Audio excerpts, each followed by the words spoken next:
Hello, everyone, and welcome to the YouTube version of the Ministry in Secular Age podcast. I'm Andrew Root with Derek Tronsgaard. Say hi, Derek.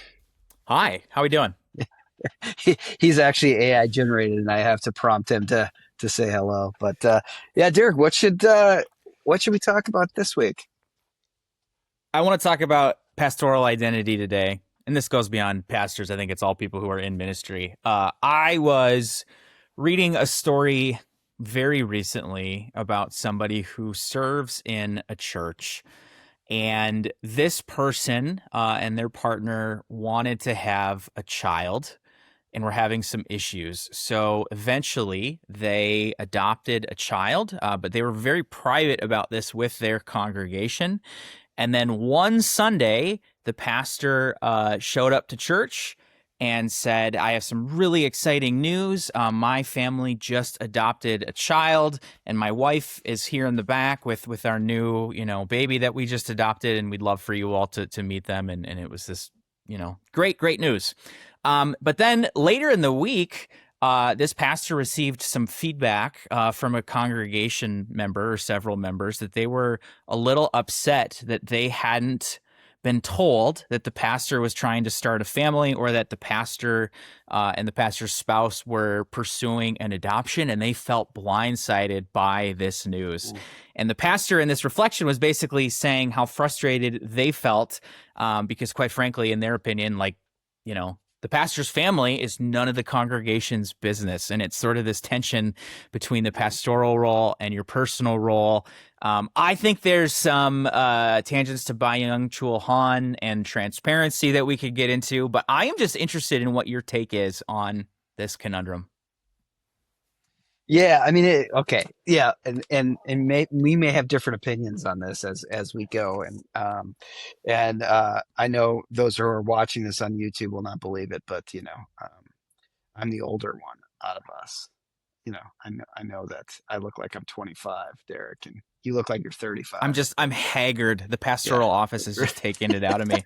It's like being the president for 8 years. You just Yeah, lose your hair, the and the yeah, the demand of the transparency just gets you're to you. exactly 10 years older than me, but I look 10 years older than you do. So I don't that's think that's true. that's I meant to throw shade on myself. Actually, I feel very very old right now. But you do have more yeah, I hair than mean, I do, so so that's good. we we could have a difference of opinion on this in some ways, and it could be a bit generationally, though. I think broadly we're kind of the same generation. Though you are a millennial, and I'm a full I fledged identify as an Xer. older millennial, Yeah, exennial or whatever they call them. Gen X is great with me. yeah. So Okay.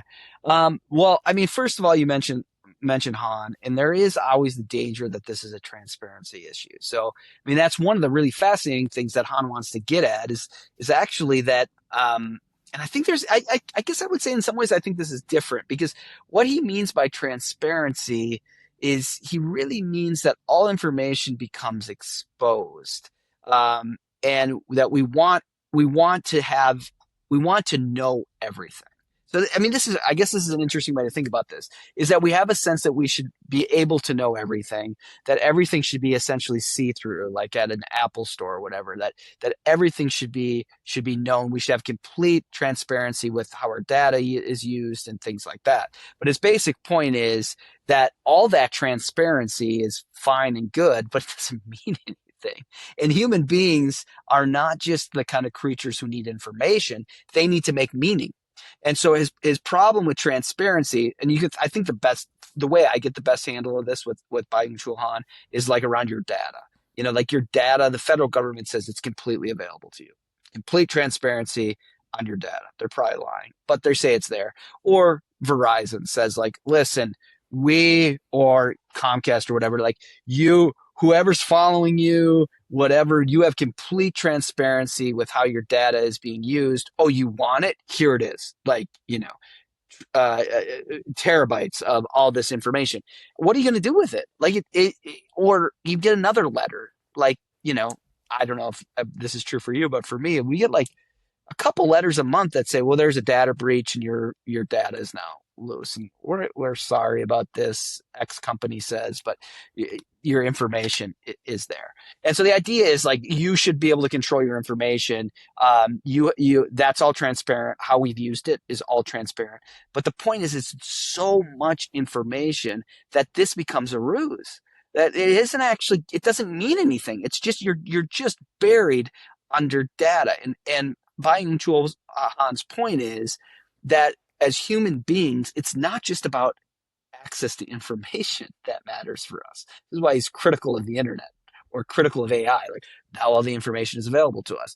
Or maybe this is an interesting kind of conversation about AI because the internet just gave us information upon information upon information, but it was never like put into a form where it could be interpreted for us. Now, what's fascinating is we've given over the interpretation of all that information to a machine. So the machine and an algorithm decides and then packages it as if it were a human hermeneutical task. You have a question. I have correlated all this information. I've organized it, and now I'm going to feed it back to you as if a person in a conversation. But Han's point is we need to interpret. We need to make meaning. So there's an interesting dynamic with when you raise this issue with a pastor is that at one level, a congregation saying we should have had this information. Why didn't we have this information about, an adoption or an engagement or a hobby? Like this information is our information because we pay you, you work for us. It could affect your performance. We need this information. That would be in the logic of transparency. That would be in the kind of this diabolical Byung-Chul Han transparency. There's another dynamic here. If the congregation is saying, we want to know you, we want to carry your burdens, we want to have encounters with you, and there has to be the disclosure of narrative here for us to know you. And you're asking us to share our stories with you about who we are and how God is moving in our lives. Share them with us. Now, I do think there's something really important, and Bonhoeffer says this in Life Together, is that there's freedom in this. Any community that demands disclosure of information is not a community. But you also are not a community if you hold back, if you're unwilling or don't feel safe enough or feel self-protective enough. And I do worry that sometimes pastors feel that, maybe for good reason. They feel like, well, I can't tell these people these vulnerable things about me because either I'm supposed to bear the weight of the office or I'm afraid people are going to use it to manipulate me or something like that. I mean, I get that. I have incredible sympathy towards that. And no one has any right to your story. But there also is this, I just think there's an interesting dynamic where part of what pastoral ministry is how do we interpret our lives together? How do we interpret these experiences that we have together? How do we bear each other's burdens, bear each other's experiences across time and across these moments? So I think it's more of an art than a science on how we do that. But I think of that in my own experience on a faculty is that and our deans have been, I think one of the most powerful things they do is ask us annually at a meeting with them is like, how are we finding Christian community at the seminary? Because they think it's very important that we're not just fellow coworkers, but there is a sense of who would you share these realities with? Who would you share these big moments of celebration or these big moments of sorrow with? And maybe that doesn't matter if you work at like 3M or we've already thrown Verizon under the bus, Verizon or something. But it probably should matter a bit more within a church or within a denominational setting or within some kind of expression of being the Christian community of what it means to live our lives together, what it means to have life together. And so I see a kind of middle ground between this is none of your business and you have every right to this. I don't know. How do you what's your millennial take on this? I think it's interesting, and this goes back to a few episodes ago when we were talking about voluntary participation. Maybe the Yeah. tendency to hold back some of that stuff is because we intuitively realize that very often it's not an actual community, it's just an assembly of voluntary participants who are looking for church as sort of a wellness opportunity to improve their self. And so, as the figurehead of that organization, I feel this tension that I need to have all of my life together and I need to have a perfect family and I need to like be showing that there are wellness benefits to living this lifestyle. Yeah, yeah, And yeah. so maybe for somebody to go through a hard time like that, there's that tendency to not want to share that. I don't know. I struggle with this a lot personally because I think there is a weight to ministry. I think there is a cost to it in the sense that when you live your life with people and you share in their sufferings and share in their sorrows, it is hard work. And it Yeah. does ask you to come and make those sacrifices and lay it on the line. And so I think a lot about like I signed up for that, but like my wife and my kids didn't.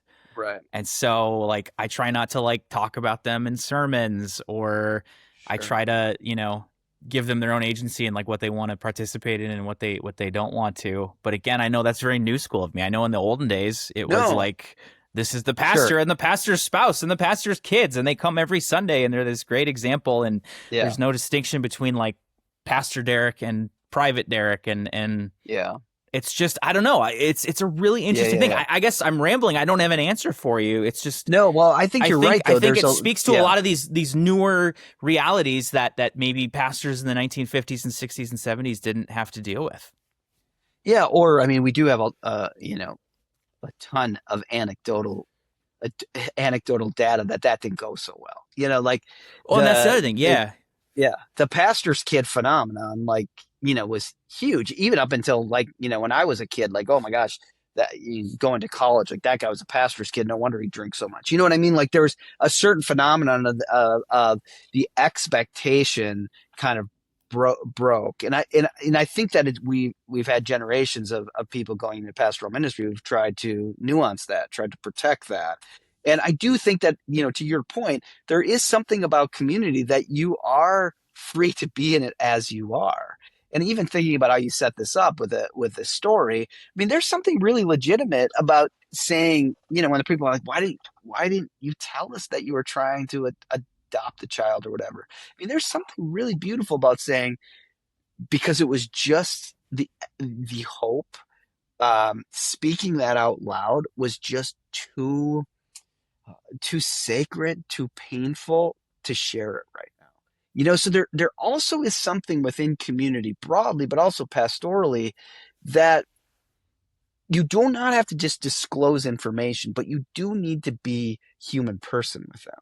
And I do think even our spouses and our children are called to be human beings with them. But that does mean holding the open and closed dynamic, holding the day together in the day apart. And I do think that pastors there's just so if say 1950s, 1960s, 1970s, maybe even 1980s kind of pastoral ministry, the problem was too much openness, too much disclosure. You were, even your parsonage was essentially the churches, and people could just walk in whenever they want. I think we could risk the other side, which is too much closeness, too much cut offness, even to the point where like my kids, I will not have them part of this church. And now I get it. You might be in an interim call, or you may be a clergy couple, and you have to make choices and things like that. But it is something to think about. Like, what does it mean to live fully with this community? And I think there's something about the Christian life that we have our being in and through the relationships that make us. Like in and through these people we're called to be responsible to and responsible for, in the multiple offices that we hold. That there is a certain kind of way that we have to live that before the community. So I think there is some kind of way we have to negotiate what it means for you to bear the office as pastor, but then also bear the office as husband, or father or mother. Like, how do you bear those different offices? And I don't think I think there's something lost if you just simply think I'm just going to fragment those all off completely. Like there's no way that I integrate those in any way when I'm in the congregation. I am only in the office of pastor. I'm only employee of denomination called to this call or whatever. I think there's something lost there. I do think, however, there's something really lost if the opposite of the fragmentation is to just put it into one soup and just stir it up and have no boundaries. Now we're really mixing metaphors. It's not isn't working anymore, but we just allow it all to kind of enmesh into one pot. I don't think that's really healthy either. And I do think there's a lot of times where I think you have to say to a congregation like this is none of your business. But other people have to say that to each other too. Like this is none of your business right now. And that can be a really humanizing way of living in community as well, is to say like we have to honor the boundary between each other as well as the connection to each other. But you can see I'm trying to keep us from either extreme. The extreme of kind of like pastoral enmeshment, like, well, my kids are essentially the church's kids, or you know what I mean? Like there's they have to bear the weight of this as well. I mean, in some sense, they just do. Like everyone does that. Whatever your parent does or however they are in the world affects you. You know what I mean? There's just no way to avoid that completely. But I think we did see generations of people who were just. It was really difficult to bear that weight, and I guess response to that is not to tumble to the other direction, which is like, I am a veneer of a professional person. That's all you get. I will do excellent at my job as robot pastor, and not think that there's something that really matters as we call people into Christian formation, that formation always happens in a web of relationality, and therefore our own place in that web of relationality matters, but also our own relationships matter within that. And so even if our kids like don't go to our church because we're, in an interim call, 40 minutes away, there's a certain sense we bring them in. Even if we don't even ever really speak of them, because we bear their person within us, like they're there as a sense of the deep kind of connections that make us and frame the way we see the world and frame the way our being is in the world. And so it always is a sense of how do we live in a community in a way where there's freedom, there's kind of bounded freedom, if that makes sense. You know what I mean? Like this is the paradox of Christian community, is that it needs both the freedom to be away and the necessity of being bound to. Oh, and this is getting back to more Byung-Chul Han too, because he's the one that talks about the curated self, and this is the achievement era. And Yeah. I feel the tension to go the other extreme, where you're very limited in your pastoral role and your private self is a very different entity and all that kind of stuff. To me, then you're just doing what you do on social media, where you're just presenting a version of yourself that's highly curated and idealized.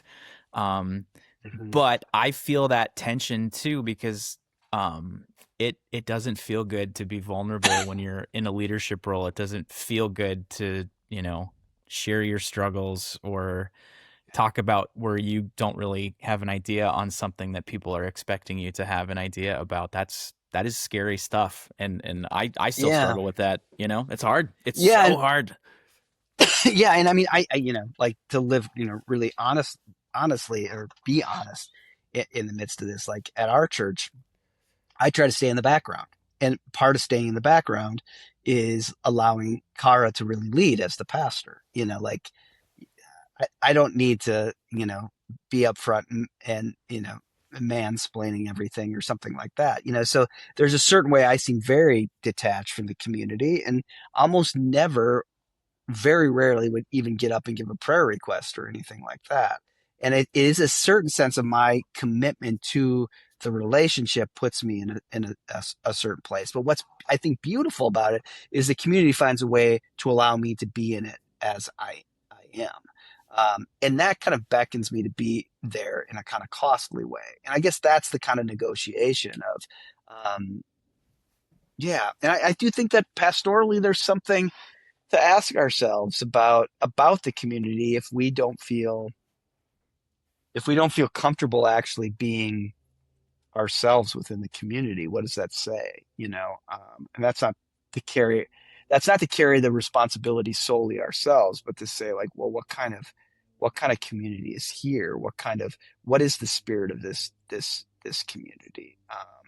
And I guess that is the question that you're getting at, Derek, is like, what is the necessity and role of a kind of integrated person as pastor here.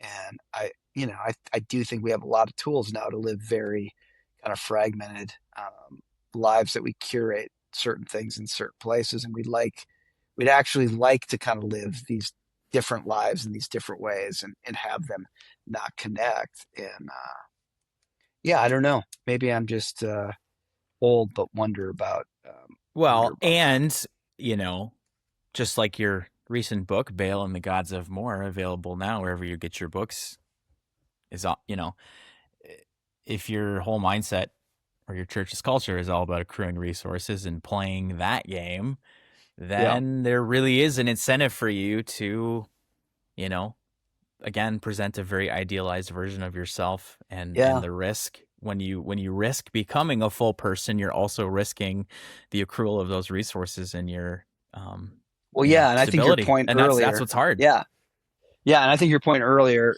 about the voluntary society and therefore the voluntary kind of community is really important, because the contrast to that Bonhoeffer has in Sanctorum Communo is a life community. That the church isn't a voluntary society; it's a life community.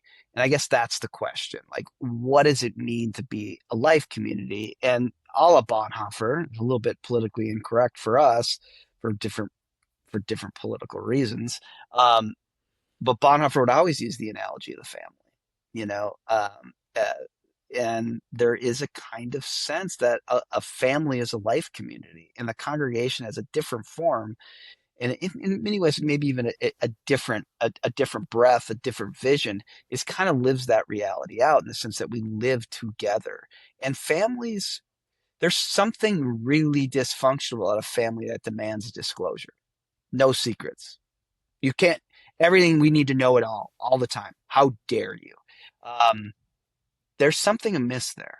There's also something amiss in a family where you don't share anything, where, you know, um, and, Cara and I always negotiate this, because she comes from a family that falls into enmeshment, and I come from a very kind of Scandinavian Minnesotan family that does emotional cutoffs like you would believe. So, there is more of a reality of my family having no idea that I just got married. Yeah, my mom used to joke that I would tell her, 3 hours before my wedding, that I was getting married or something. So, I mean, I say this as someone who knows that kind of sense of trying to keep a boundary and keep things emotionally at a distance. I struggle with that. And I understand why one does that.